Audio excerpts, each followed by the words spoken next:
નમસ્કાર વિદ્યાર્થી મિત્રો, આજે આપણે એક સંકરણ પ્રયોગને આધારે મેન્ડલે તારવેલા નિયમોની ચર્ચા કરીએ. તો એક સંકરણ પ્રયોગના પોતાના નિરીક્ષણોના આધારે મેન્ડલે તેના વારસાગમનને આધારે, એટલે કે એક લક્ષણ વારસામાં કેવી રીતે આવે છે એ વારસાગમનને આધારે અને તેની સમજણના આધારે, એટલે મેન્ડલની સમજણના આધારે મેન્ડલે બે સામાન્ય નિયમો રજૂ કર્યા. ટૂંકમાં એક સંકરણ પ્રયોગો બાદ મેન્ડલે બે નિયમો આપ્યા. આજે આ નિયમો આનુવંશિકતાના સિદ્ધાંતો કે આનુવંશિકતાના નિયમો કહેવાય છે. પ્રથમ નિયમ પ્રભુતાનો નિયમ હતો અને બીજો નિયમ વિશ્લેષણનો નિયમ અથવા કારકોના વિશ્લેષણનો નિયમ છે. તો પહેલા આપણે પ્રભુતાનો નિયમ જોઈએ. તો પ્રભુતાના નિયમ વિશે આપણે એવું જાણીએ છીએ, આગળના સવાલમાં પણ આપણે ચર્ચા કરી કે F1 પેઢીનો જે વિષમયુગ્મી છોડ હતો તે ઊંચો હતો, એટલે કે F1 પેઢીમાં બધા છોડ ઊંચા થયા. તો એમાં ઊંચા છોડમાં કેપિટલ T અને સ્મોલ t બંને જનીનો હાજર હતા, પરંતુ કેપિટલ T જનીન છોડને ઊંચો કરે છે, એટલે કે કેપિટલ T જનીન અભિવ્યક્ત થાય છે પણ સ્મોલ t જનીન અભિવ્યક્ત થતું નથી. એટલે જે જનીન અભિવ્યક્ત થાય તેને પ્રભાવી જનીન કહેવાય અને જે જનીન અભિવ્યક્ત ન થાય, એટલે કે પ્રભાવી જનીનની હાજરીમાં અવ્યક્ત રહે, તેને પ્રચ્છન્ન જનીન કહેવાય. તો જ્યાં સુધી પ્રભાવી જનીન હાજર હોય ત્યાં સુધી પ્રચ્છન્ન જનીન અભિવ્યક્ત ન થાય, આ બાબતને પ્રભુતાનો નિયમ કહેવાય. તો પ્રભુતાના નિયમમાં ત્રણ મુદ્દા: લક્ષણોનું નિર્ધારણ કારકો નામના સ્વતંત્ર, એટલે કે વિભક્ત એકમો દ્વારા થાય છે. એટલે આપણે જાણીએ છીએ કે પિતૃના લક્ષણો સંતતિમાં આવે તે માટે કારકો જવાબદાર છે. તો લક્ષણોનું નિર્ધારણ, એટલે કે કયા લક્ષણો પિતૃમાંથી સંતતિમાં આવશે, તે કારકો નામના સ્વતંત્ર એકમ દ્વારા છે. કારકો જોડમાં હોય તો કેપિટલ T એટલે બે એટલે જોડ, સ્મોલ t એટલે આ બે કારકો છે એટલે જોડ થઈ, એટલે કારકો જોડમાં હોય છે. જો કારકની જોડના બે કારકો એટલે બંને કારકો અસમાન હોય એટલે જુદા જુદા હોય, એટલે કે એક કેપિટલ T હોય ને એક સ્મોલ t હોય, તો કારકોની જોડના બંને કારકો અસમાન હોય તો તેમાંથી એક કારક બીજા કારક પર પ્રભાવી હોય છે.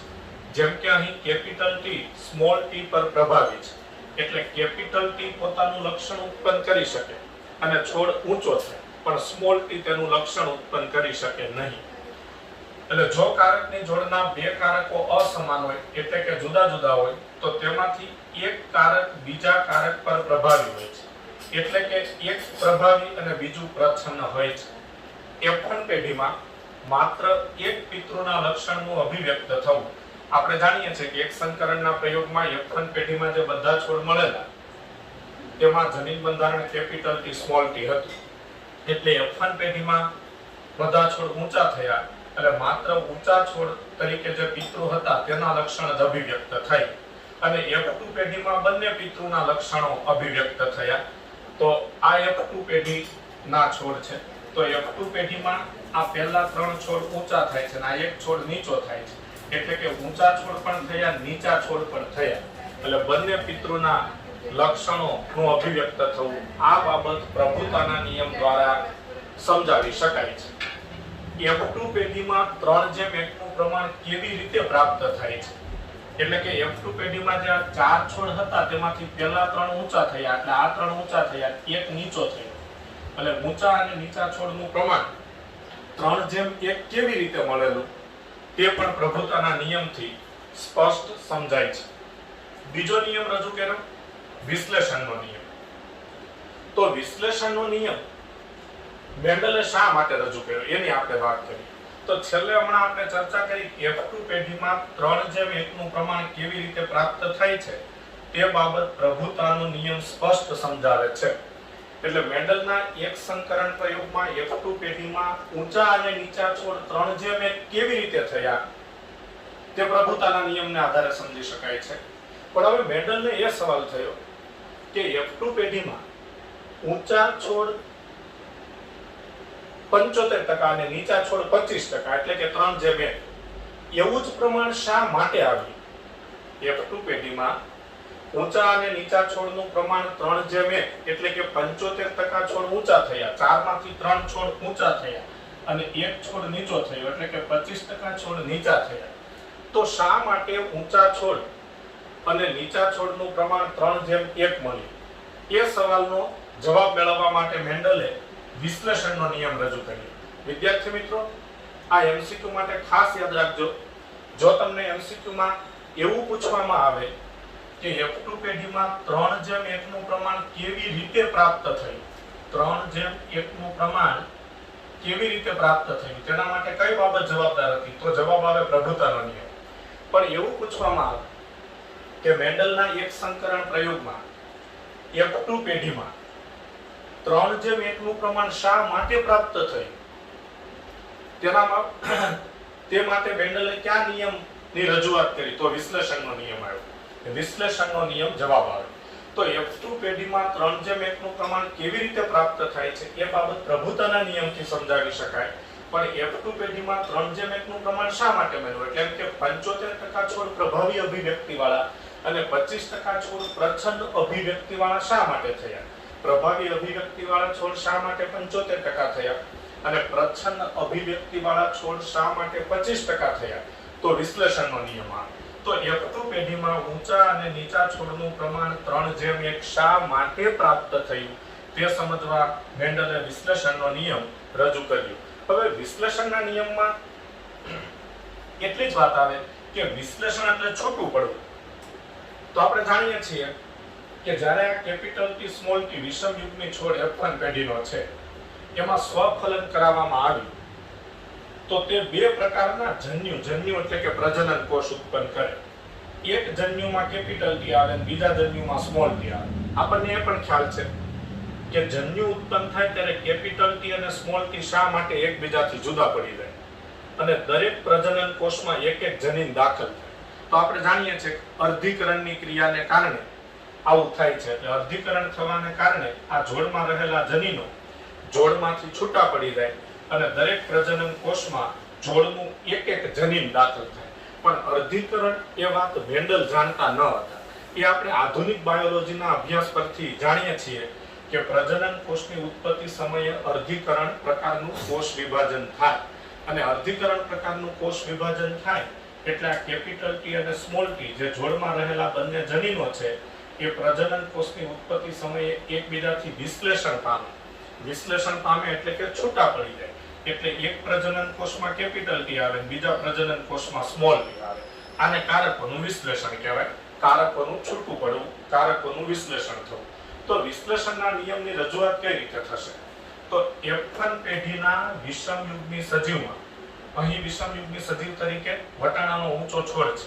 તો F1 પેઢીના વિષમ યુગ્મી સજીવમાં એક જ લક્ષણના બે ભિન્ન વૈકલ્પિક કારકો એટલે કે કેપિટલ T અને સ્મોલ t મિશ્ર થયા વગર લાંબો સમય ભેગા રહે છે. એટલે F1 પેઢીના જે વટાણાના છોડ હોય એમાં જે વટાણાના બીજ હોય એ બીજને તમે 2 મહિના 3 મહિના 4 મહિના સુધી પણ ખેતરમાં કે બગીચાની જમીનમાં ઉગાડો નહીં તો પણ એમાં કેપિટલ T અને સ્મોલ t જનીન મિશ્ર થયા વગર ભેગા રહે છે. એટલે બે જનીનો મિક્સ નથી થઈ જતા. એટલે F1 પેઢીના વિષમ યુગ્મી સજીવમાં એક જ લક્ષણના બે ભિન્ન વૈકલ્પિક કારકો મિશ્ર થયા વગર લાંબો સમય ભેગા રહે છે. જ્યારે આ સજીવ સંકરણમાં ભાગ લે છે એટલે જ્યારે F1 પેઢીના આ વિષમ યુગ્મી છોડમાં સ્વફલન કરાવવામાં આવે છે તો જ્યારે આ સજીવ સંકરણમાં ભાગ લે છે અને જન્યુ ઉત્પન્ન કરે છે એટલે કે પ્રજનન કોષો ઉત્પન્ન કરે છે ત્યારે જોડમાંથી જનીનો છૂટા પડે છે. એટલે જન્યુ ઉત્પન્ન થાય ત્યારે કેપિટલ T અને સ્મોલ t આ બંને જનીનો જોડમાંથી છૂટા પડે છે અને દરેક જન્યુમાં જોડનું એક જ જનીન દાખલ થાય છે પરંતુ આખી જોડ દાખલ થતી નથી. એટલે કે જ્યારે આ જન્યુ ઉત્પન્ન થાય ત્યારે એક જન્યુમાં કેપિટલ T આવે બીજા જન્યુમાં સ્મોલ t આવે પણ કોઈ એક જન્યુમાં આખી જોડ એટલે કે કેપિટલ T સ્મોલ t બંને આવી જાય પછી બીજા જન્યુમાં એક પણ જનીન ન આવે, બીજા પ્રજનન કોષમાં એક પણ જનીન ન આવે એવું નથી બનતું. તો ફરી એકવાર F1 પેઢીના વિષમ યુગ્મી સજીવમાં એક જ લક્ષણના બે ભિન્ન વૈકલ્પિક કારકો એટલે કે કેપિટલ T અને સ્મોલ t મિશ્ર થયા વગર એટલે મિક્સ થયા વગર લાંબો સમય ભેગા રહે છે. જ્યારે આ સજીવ સંકરણમાં ભાગ લે છે એટલે કે તેમાં સ્વફલન કરાવવામાં આવે છે ત્યારે અને તે પ્રજનન કોષો જન્યુ ઉત્પન્ન કરે છે ત્યારે છોડમાંથી જનીનો છૂટા પડે છે અને દરેક જન્યુમાં છોડનું એક જ જનીન આવે છે, કાં કેપિટલ ટી કાં સ્મોલ ટી, બરાબર, પરંતુ આખી છોડ આવતી નથી. જે સજીવો એકકીય હોય એટલે કે રંગસૂત્રો છોડમાં ન હોય એવા સજીવોને એકકીય કહેવાય. તેના જન્યુ પણ એકકીય હોય, કારણ કે એકકીય સજીવો સમવિભાજનથી જન્યુ ઉત્પન્ન કરે. એટલે કે એના જન્યુ એટલે કે પ્રજનન કોષમાં પણ રંગસૂત્રોની સંખ્યા સમવિભાજનને કારણે એકકીય આવે. તો જે સજીવો એકકીય હોય તેના જન્યુ પણ એકકીય હોય અને જે સજીવો દ્વિકીય હોય તેના જન્યુ પણ એકકીય હોય, કારણ કે દ્વિકીય સજીવો અર્ધીકરણથી પ્રજનન કોષો ઉત્પન્ન કરે. એટલે અર્ધીકરણને કારણે જન્યુ એકકીય થઈ જાય. ટૂંકમાં સજીવ એકકીય કે દ્વિકીય હોઈ શકે, પરંતુ તેના જન્યુ હંમેશા એકકીય જ હોય. સમયુગ્મી સજીવો તેના બધા જન્યુ એક જ પ્રકારના ઉત્પન્ન કરે છે.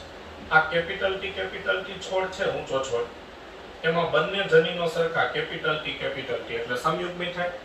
તો સમયુગ્મી સજીવો તેના બધા જન્યુ એક જ પ્રકારના ઉત્પન્ન કરે છે. બંનેમાં કેપિટલ ટી જ આવે, એટલે આ બધા જન્યુ એક જ પ્રકારના ઉત્પન્ન થયા.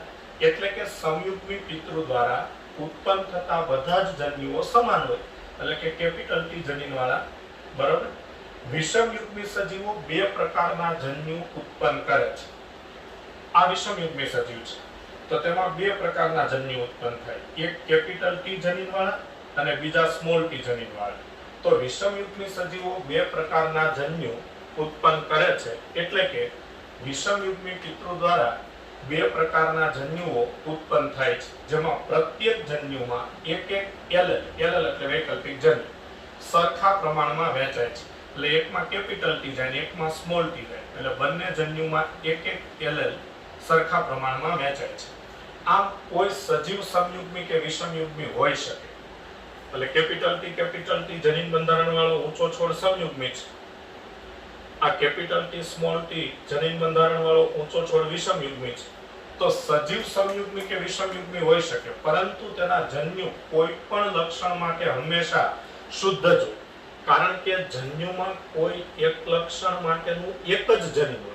તો જન્યુમાં કોઈ એક લક્ષણ માટેનું એક જ જનીન હોય, કાં કેપિટલ ટી હોય કાં સ્મોલ ટી હોય, એટલે જન્યુ કોઈ પણ લક્ષણ માટે હંમેશા શુદ્ધ જ હોય. એટલે કે જન્યુમાં કોઈ એક લક્ષણ માટેનું એક જ જનીન હોય છે. તો કારકોના વિશ્લેષણના નિયમમાં આપણે સમજ્યા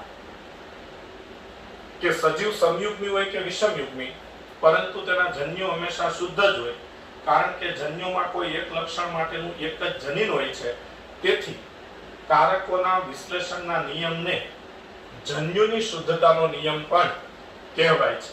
તો આ વાત થઈ એક સંકરણ પ્રયોગને આધારે મેન્ડલે તારવેલા નિયમો.